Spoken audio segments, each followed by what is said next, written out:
Mailchimp, one of the biggest names in email marketing, has been named as a victim by the Russian-linked Everest ransomware gang.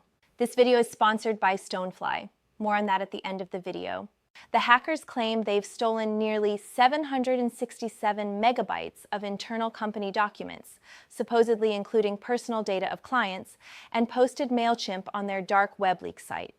But according to security experts, this so-called breach might not be the blockbuster cyber attack Everest wants you to think it is.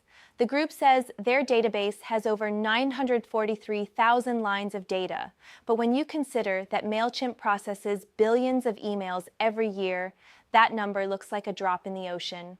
One security researcher joked on social media that it's like one customer's worth of data. Another called it crumbs. The skepticism is widespread, with insiders pointing out that if this was truly a breach of Mailchimp's core systems, we'd expect gigabytes, if not terabytes, of stolen information.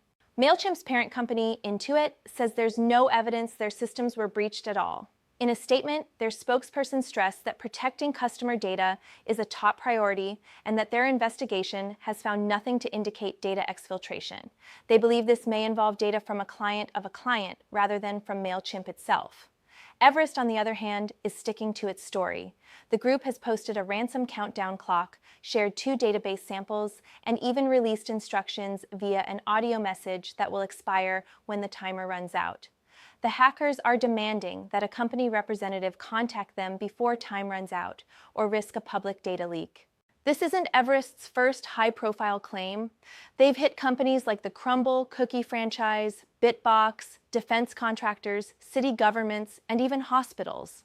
In some cases, victims have quietly paid up and disappeared from the gang's leak site. Everest's tactics have shifted over time. These days, they rely more on stealing and leaking data rather than encrypting systems, using public exposure as leverage. So, is this the next big corporate breach, or just a hacker PR stunt? Right now, the evidence points toward the latter. But as with any ransomware case, the details could change fast. If you're a Mailchimp user, especially a business client, keep an eye out for unusual activity, phishing emails, or suspicious login prompts. When it comes to cybercrime, sometimes the bark is worse than the bite, but ignoring the bark is never a good idea. And now a word from our sponsor. Get a real-time automated threat detection and response security appliance for $1,499. Contact sales at stonefly.com for details. Subscribe for more cybersecurity news. Thank you for watching.